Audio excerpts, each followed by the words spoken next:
akekho umuntu emhlabeni ongathandazi ngoba ukuthandaza usho ukuthi ukhona omkhulu kunawe. Amen. Amen. Ingakho uJesu uma ekhipha direction uthi uma nikhuleka anokhuleka kanje ngoba uyazi vele ukuthi wonke umuntu uyathandaza. Amen. Amen. Futhi lithi izwi likaNkulunkulu okholwa egameni likaJesu kusho ukuthi kuyenzeka ukholelwe nakwenye into futhi usizakale. uJesu wehluke ngani ezintweni zonke abantu abakholelwa kuzo nabakholelwa ngazo? Uhluke ngokuthi yena usiza thina egcineni aphinda agene thina. Oh, hallelujah. uNkulunkulu ufuna ukuthi noma esisiza kodwa ekwazi ukusithola ngenxa yokuba siphila ezweni. Yonke into esingasizwa ngayo iyinto edlulayo,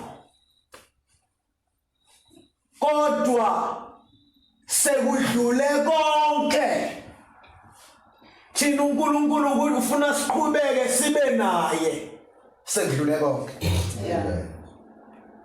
Ingakho ke ethi uJesu bayothi ngomhla wokuphela asiwakhiphanga yini amadimoni ngegama lakho bese akaphike amadimoni kodwa uthi ngiyothi ngiqinisile sukani kimi anginazi nina benzi bokubi. Enhlizweni yami bazalwane kulezi insuku ukhona ukuthi ake kuthandazwe. Yeah. Singakhulumi ngawo umthandazo kodwa sithandaze.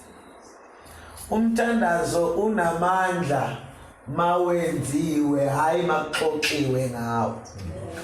Akulezi insuku sikude ekukhulumeni ngawo kodwa sithandaze.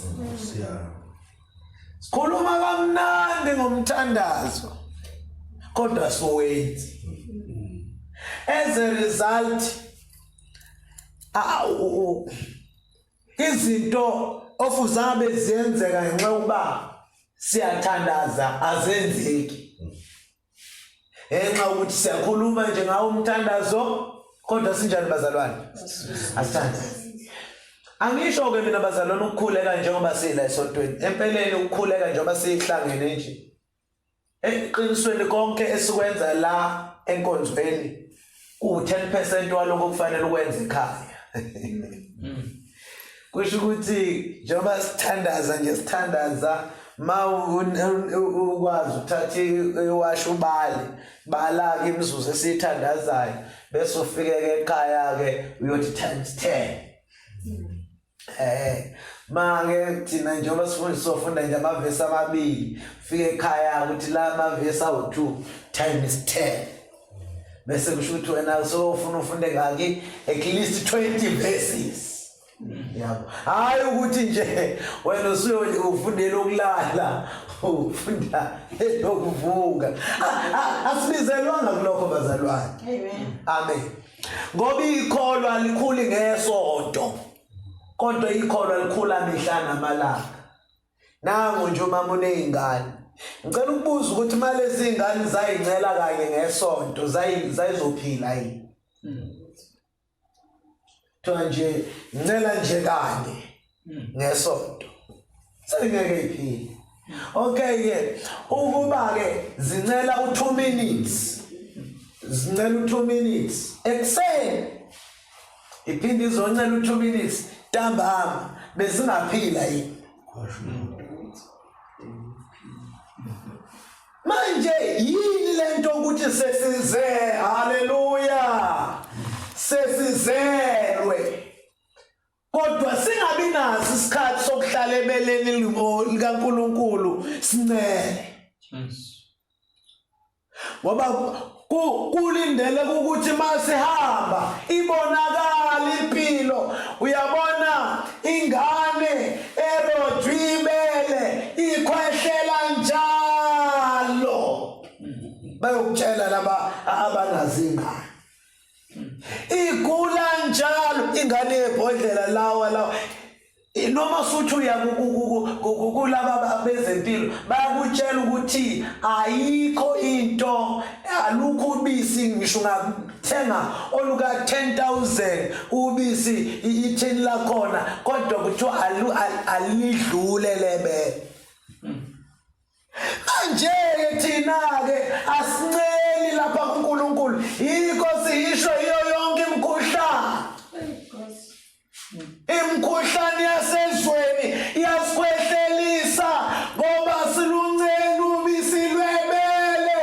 La ushilo umfowethu wathi originality yethu la cha uJesu asoncela khona. Abancela khona abakhwehleli noma kuthinyulwe ezweni. Hallelujah.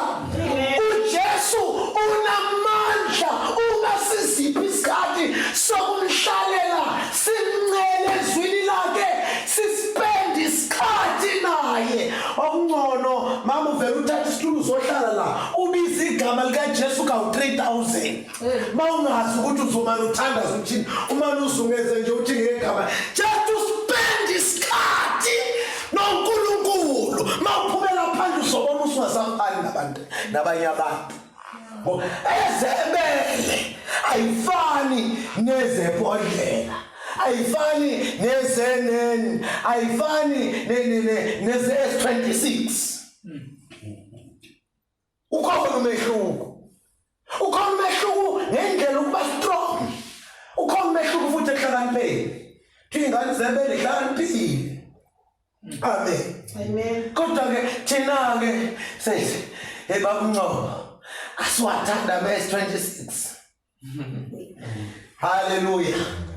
Yini ama-S26 wekhondla? Ama-S26 yiwo la njengoba ngishumayela nje. I-S26 umfundisi wami.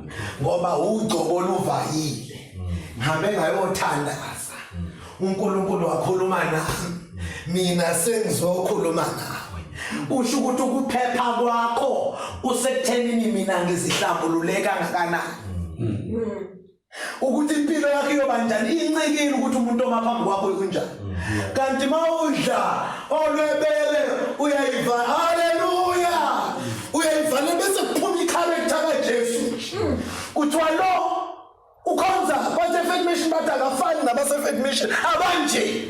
Uthi ukhonza kuthiwa esemaya abangafani nabo. Ingoba unesikhathi sokuyivalela ancela original uyazazi into ofanele ithintwe ukuze lo muntu aphile. Kanti i-S26 iyaphumputha. Mhlawumbe uzophila. Haleluya. Ngisho ukuthi bazalwane ukuspend isikhathi wedwa noNkulunkulu kunamandla kakhulu dala ukuba ukulalela umfundiso oshumayelayo namandla. Ngani bazalwane? Ngenxa ukuthi njengoba ngishumayela kukhona izinto engizoyithinta. Kodwa kukhona izinto engizoyishiya. Kodwa mawuhleli naye uNkulunkulu ninobabili ukhuza zakhuze ngisho umcabango. Ukuthi ikhona licabanga kanje. Haleluya. Amen. So thina ke bazalwane ngiyakulenda bayomthandazo ukuthi luphi ubisi oludlayo wena. Udla ubisi olukhandiwe noma udla ubisi oludalelwe.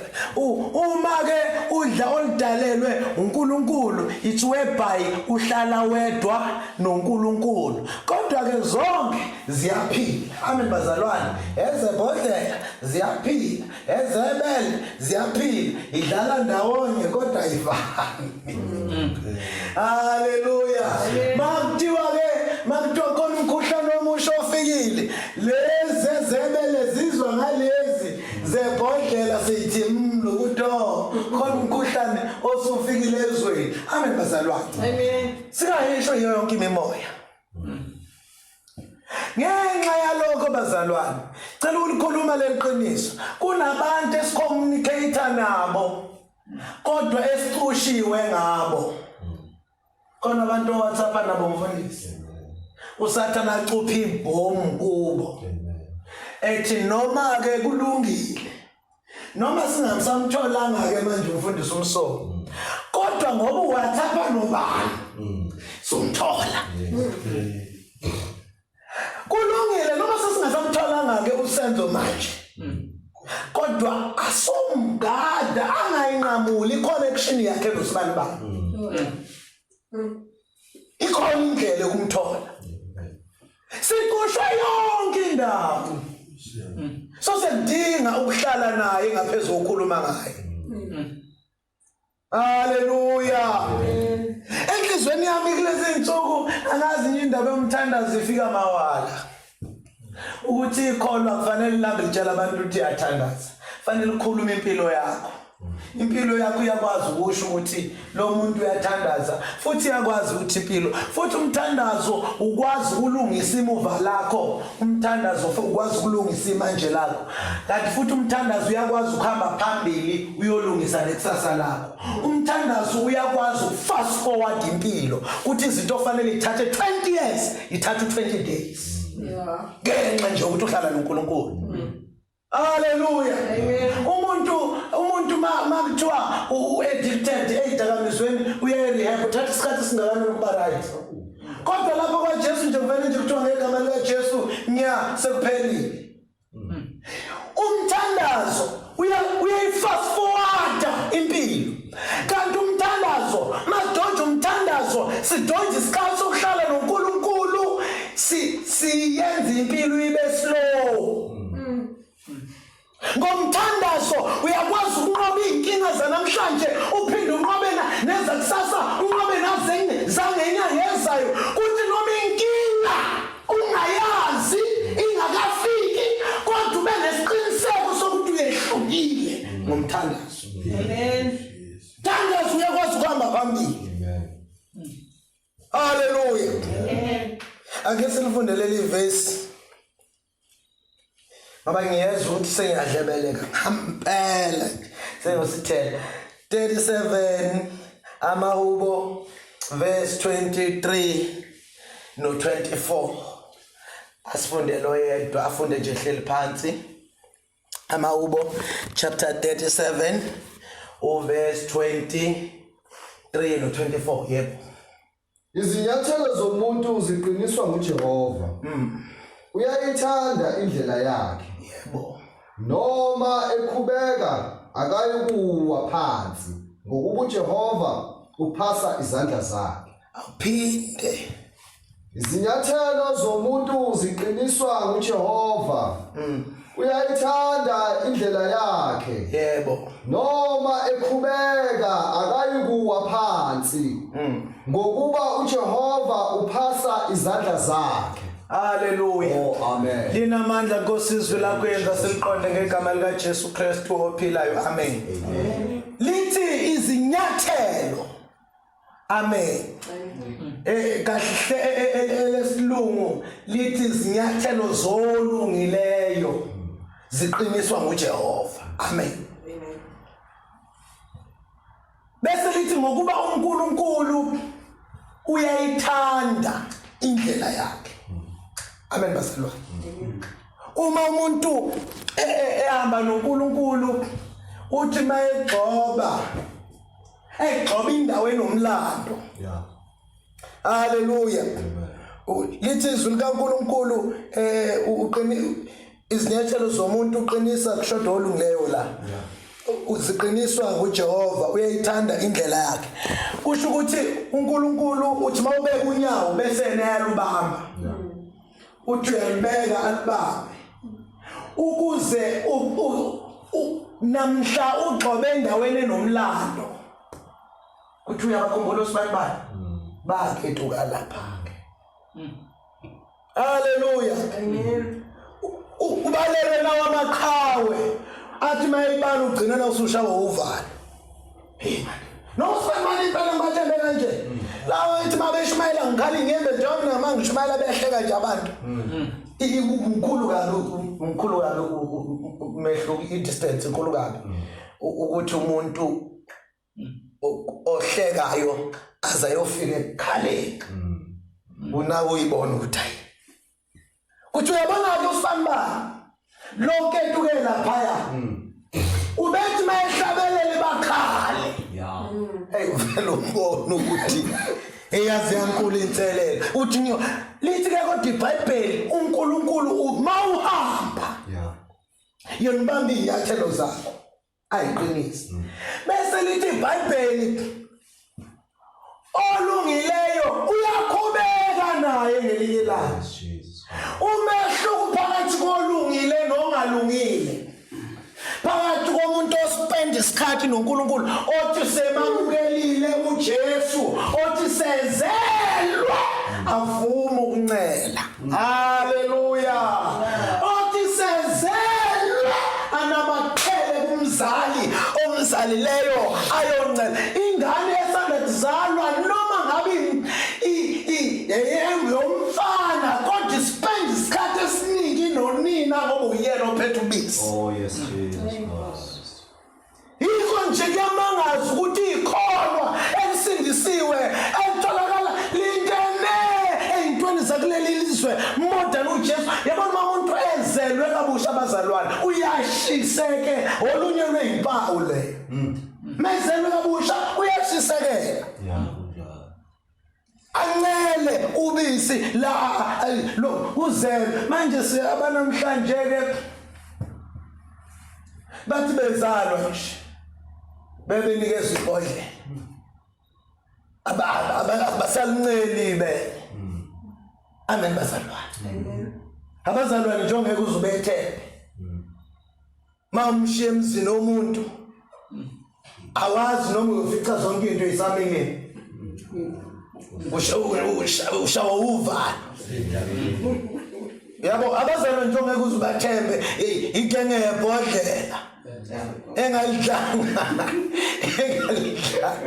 engalidlanga ibele likamoya haleluya angazi ukuthi ngile ndaba yini indaba ishube kangaka bengithi nje indabana nje encane haleluya uma umuntu esephendukile wakholwa uJesu aspende isikhathi noJesu amamukele ngaphezulu kwabo bonke ngoba uma umuntu okhuluma naye kakhulu ngaphezulu kaNkulunkulu unamandla uSathane mayefika ngaye okusebula kuNkulunkulu angiphindi umuntu ocommunicate naye ngaphezulu kaNkulunkulu lowo muntu unamandla ukuthi uSathane mhla efike egqoke yena uyokwazi ukuthola amen ngiyabona ukuthi aningizwa ngoba ngihlala nonkosikazi noma sengehlile ezingeni lomthandazo kodwa ngiyakhuluma nonkosikazi futhi uma sengasathandazi kahle kodwa siyakhuluma nonkosikazi ibond phakathi kwami nonkosikazi iyaqina idlule phakathi kwami noNkulunkulu kodwa ngingakunaki lokho ngiyobona mhla enza iphutha hayi ngiqhubeke ukuthi angiwe phansi ukuthi angisume ngiqubulo sofa ngibabeke lapha kuphinde mabuyise yini angiqhubayo angikhutshwa ukuthi wenza iphutha ngikhutshwa ibond ekhona ukuthi ingaphezulu kwenayo noNkulunkulu kanti uma ibond yami noNkulunkulu iqinile noma engenzani vesa ngathi moyengcaka shiya phansi nje shiya phansi ngithwalisa ngolincinyana amen noma enza isigemegeme othi mawuxoxa phakathi kwabanye amadoda ewezwe umzela hey mina ngabe sengimule kodwa uthola ukuthi wena mnikazi wendaba haleluya wena mnikazi wendaba uma ingcwele senthenje shiya phansi imthwalo ngoba isango linjani lincinyana lo lahleke nombuso mawuzonaka nangempela ngiyikhohle ngiyishiye phansi istory othi wesisikhathi mabe omunye ngasizwa athayi kwafanele uba ubize encane le akuyona indawo kodwa uJesu ayinciphise ubudlelwano bomuntu noNkulunkulu uyayinciphisa igebegeme zaleliswe zibe haleluya zibe incane enhlizweni yakhe kodwa imanager afune kwenza ukuthi mina ngayibopha iqale libone kodwa uthi umuntu welathi hayi let it go shiya phansi imthwala isana Ngincinyanga ngoba uyesakwena mfowethu ushiye lokho kuzobambezela bethi babaza ngaphandle bezibesho bathi yazi bengizomclaim yazi bengizohamba ngemoto manje bengizomclaim ngisho iqala libovuka nje thola wena umnika yini indaba uncela ubisi lwebele uhlangana noNkulunkulu wamncela wamndla bazalwane kuthi angikhuluma ukuthi lesi isikhathi esiphila kuso so survive ngoba uJesu singamamukelanga kuphela kodwa simhlalele phansi simdle simphuze simhogele simphefumule simjuluke sisebenza sijuluka ezoniphuma ujuluko kodwa kithi sijuluka uJohane sijuluka uMakho siphefumuluka izwi likaNkulunkulu ligcwale kithi sizosinda kulesi sikhathi kodwa masizoyekethisa sithemba ukuthi umfundi upho wagcina nini nje ukuthi umfundisi phambi kwakho i-lockdown ise unjani nje unjani njengamanje itwayini ingane lesifo sendlala wabungcwaba esaseli nakho ikwasho ngofuna lelo gama ikwasho empilweni kamoya isithembe hayi sasithi no haleluya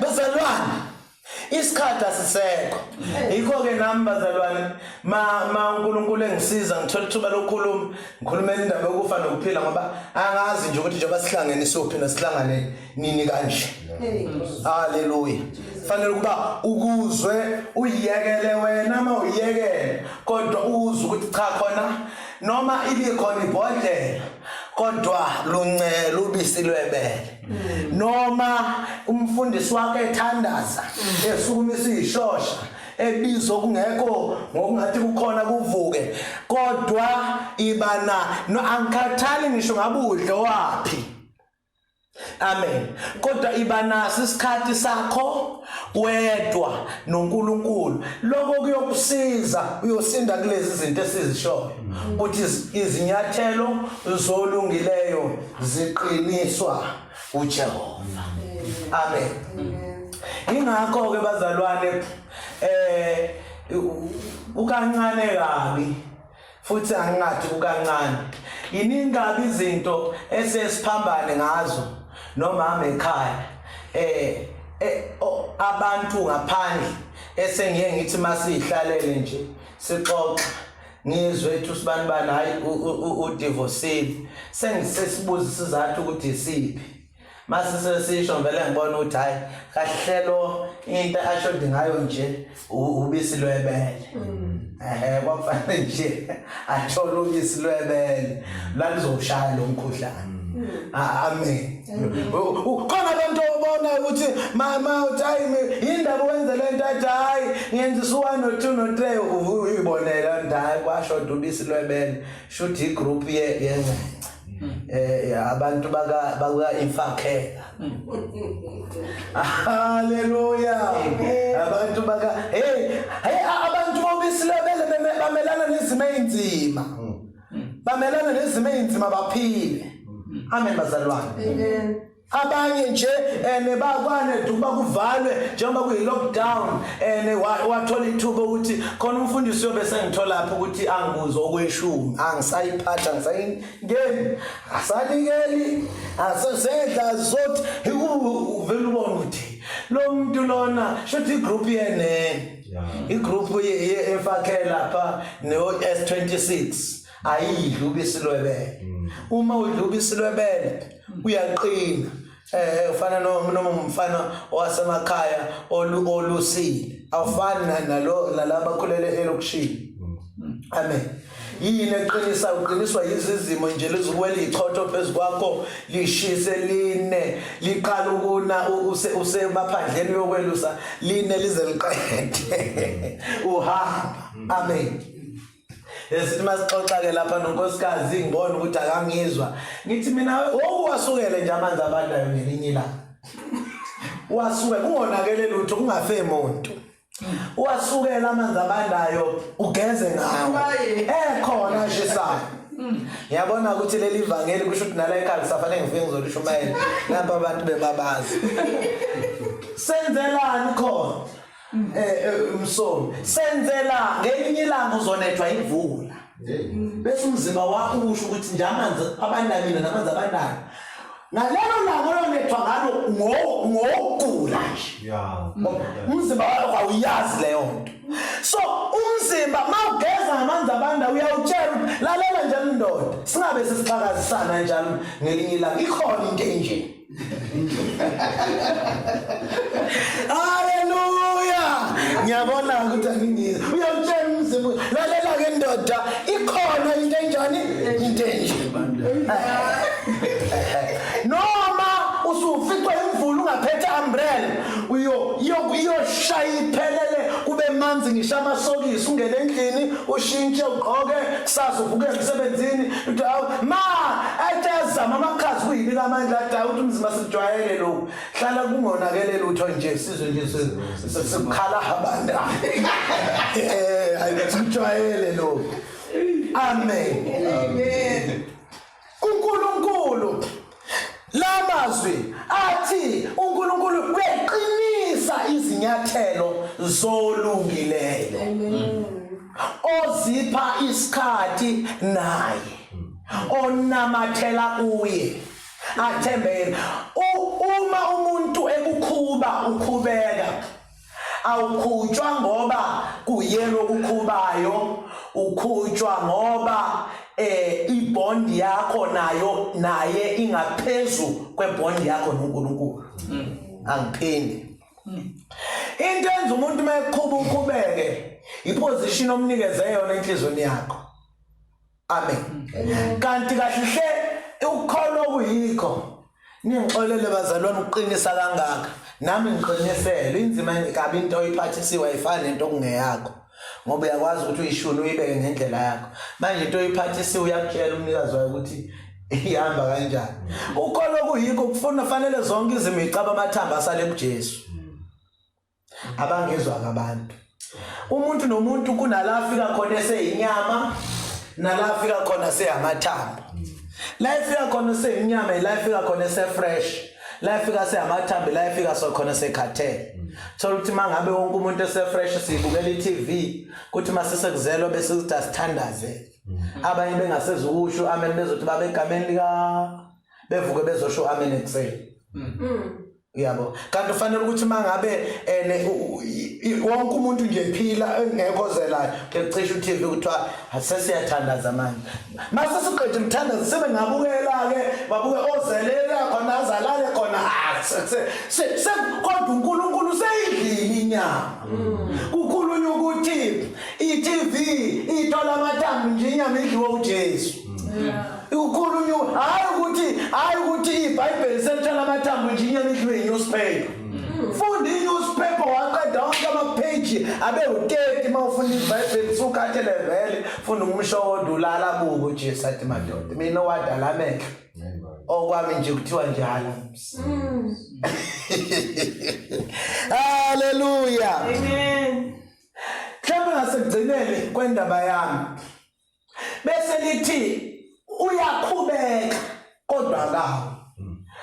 Ukukholwa ufana nokubopha amabhande esafety. Uma abantu abasebenza kwa-Eskom nabantu abadriver imoto kukhona lento okuthiwa ukufasa ibhande.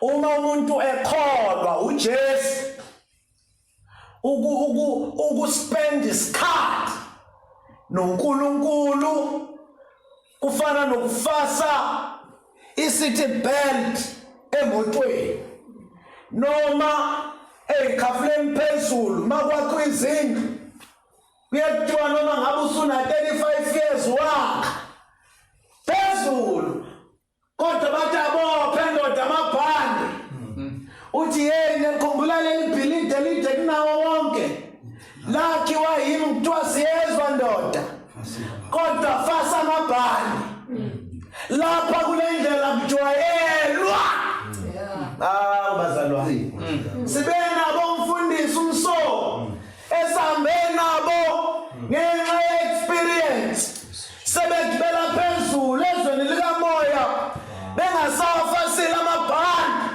mawuhlala noNkulunkulu uNkulunkulu uthola ithuba lokukubopha haleluya ukufasa amabhande phezulu asisho ukuthi uma ufasa amabhande phezulu awunayo experience futhi ingoba awuwazi umsebenzi cha kodwa imistake iyenzeka inhloso yokuba kufaswa amabhande ukuba ma uphunyuka phezulu ungaphahlazeki phansi esikhundleni sokuphahlazeka phansi uyomane ulenge bese izulu lilungisa ikhafula zalo lando namhlanje sinabo abazalwane abaphunyuka balenge sinophunya uphahla nje sibizo sekuthiwa na umzalwane wenu hambani lapha niyombona usegenca umuntu ngembaso ophunya uphahla abanye obona umzalwane wenu lapha kade bambene nomfana ngocica asikho nje isikhathi ukuthi bazalwane akeni ngithandazisi ngizwa sengasabambelele ndawo ngiyalela haleluya lesi sikhathi sokuthi umuntu uyalenga ingalesi sikhathi khona sekuthi angenze sekuthi angenze noma ngabe imali evelile kuthi angiyithathe yileso sikhathi awufanele ukuba ezi ukuthi ibalance akanayo noma engakaphahlazeki phansi kodwa ibalance akanayo noma engakaphahlazeki phansi kodwa ibalance akanayo lithi izwi likaNkulunkulu uyaqhubeka ngamanye amagama akanaso kahle iskili sokubambelela phezulu kuyenzeka aphunyuke kodwa kaphahlazekile phansi uNkulunkulu bazalwane ufuna ukuthi noma singaphunyuka kodwa singaphahlazeki phansi noma sekufika lezi zinto enje amen bazalwane kodwa khona umuntu asiphahlazeki phansi ukhona imoto ke lezi ezintsha ezinye kayihambi nje hlobo ungalifasile ibhani ivele ihamba ibangana nje imi bese kuyasho ukuthi imoto iyarobheka sinazo ke nezinkunzi malanga ezikwaziyo ukurobha thatha ibhande ke ethenzela ukuthi imoto ihambe alihambise ngapha ayolifasa mhlawumbe ngeke nibabone alihambise ngapha ngemuva bese ke thina esazi imoto uthi ayihambi inhlobo ibhande ungalifasile sithi ulifasile kanti yena ulihambise ngemuva wazolifasa ngapha uma seshayisa phuma nge-windscreen bese siyabuza bese kuyabuza mabefika abacheck imoto bathi le moto ayihambi ibhande ungalifasile uphume kanjani nge-windscreen kanti ubelihambise ngemuva yini na kulihambisa ngemuva ibhande ukuthi kube khona into ephambanayo nokholo kwamukele ikuhlasele ebuthule kodwa uthule amen ngapha ke emakhaya ngesikhathi sodlama abantu babethatha advantage kubantu especially nje abesifazane ababebazi ukuthi bahlala ngobona kwabe befika no fish line siyazi sonke fish line bese bethatha udobo befike behuke ingubo yokulala bahlehle beyomakude bayidonsa ingubo umuntu ezwe ingubo idonseka uthola ukuthi yabona nje makadulele ezwini awukwazi ukuza umuntu efasa ebona ingubo nansi lapha sihamba ihanjiswa yini kube nzima ukuthi ayilandelwe asaba ukuthi ngizothi ngiyaphuma kanti abantu bathile nje abagadile ayibuke ingubo yakhe ihambe iziyosithela kwesinye isikhathi usathane mfundisi akajali uzokuthatha ufika uke izintambo zakhe bese yoma kude hey don't uze ukuthi yazi noma ngisekholweni kodwa ngizokhona into engidonsayo manje ngiyaqalaza ukuthi ngidonsayo angiyiboni lento kodwa ngiyayizwa tayikhona kodwa into engidonsa mawala ithi angitshontshe hayi ithi angitshontshe nansi into engidonsa ithi angenze njani hayi sibona lapha ku TV suqhutshwa amaphoyisa thona inceke yenkosi uthe yipi uthole phambili awuzwa amakhwela bekikizela abathandi nabantu baselana kodwa ukikizeleke shaya amakhwela inceke yenkosi ithe ngenxa yokuba sesisithi isikhathi yaqaqa amabhande ngisho njalo nje lapha ekhaya bakithi ukuthi umuntu nomuntu akacheck amabhande ukuthi afasiwe amabhande safety hallelujah amen singakhona noma ikuphi ukhona asikhona lokho kusibophayo ngoba lokho kusibophile kunamandla okusindisa kodwa mawukhola inkolo ekhululekile awenza noma yini uthuleke nje qaphela leyo nkolo ukuthi ngenzeka ukuthi ngakusendisi inkolo kufanele mawufasa ibhande liqala likubophe kwesisikhathi makenze ukuthi ufasa ibhande ifone awuyikhipile phaketheni ikiringi azaqede ukufona usazama uyikhipha ayikhiphe kalula ngenxa ukuthi uyibophe ngebha khona izinto esizenza kanzima ngenxa ukuyifasa kwethu bese bayasitshela ke osolwazi bathi uphapha 90% izenzo siyazi siyakholwa sonke nathi silangise ngemuva iphandi siyakholwa awubheke nje siyafana sonke cha asifani babonakala ngani abalifase ngempela babonakala ngosuku lengozi so sisemhlabeni osengozini umhlaba wonke bazalwane ulengele engozini kodwa labo abazobopha amabhande safety bathatha uJesu abeyinkosi balungisa izinto eyingasese eyingabonwa kodwa eyikhona ezibahlukanisa noNkulunkulu bayokhubeka kodwa ngeke bawe phansi kuyothi mase sebezokuwa bese uNkulunkulu elula isandla ebabamba unjalo uNkulunkulu wethu sizothandaza abazalwane lawo mazwi nje abesenhlizweni yami ukuthi ukhona olula isandla abamba umuntu ukhona ovela lule nje isandla sekukhumile sezikhumile izimo zasemhlabeni selindele nobekile isikhubekiso angazi ukuthi obekele isikhubekiso besetshenziswa amadimoni belindeleni kodwa into eyisimanga ukuthi uyothela indlela ukuthi uzobona iambulance ingena izolanda kuthumeni la ngenyawo zenu kwenzekaleni lapha ngoba bengithi ngeke ngathi ubona ngathi uyaqhuqaqhukanyana ubaba wakho bengathi usebenza yona hayi sifikile isikhubekiso kwase kufika isandla haleluya sababamba ukuthi bangawiphansi haleluya ziyafika bazalwane ziyafika ayisazofika ingakho ke kubalekile ukuthi umuntu nomuntu akayibophe ngeso ingabi khona ungajabuli makhona ivesi olaziyo kodwa ongalenzi qinisisa kahle ukuthi ingaba kukho yini la uNkulunkulu okusele khona ngoba ungenjalo uzoba uphunya uphahla sizwe ngesigameko ukuthi ulingekile sesibiza ukuthi usegenca umuntu nje sesibiza ukuthi ha sekwenzakala inkinga umzalwane sesakaza umakhelwane ngesitini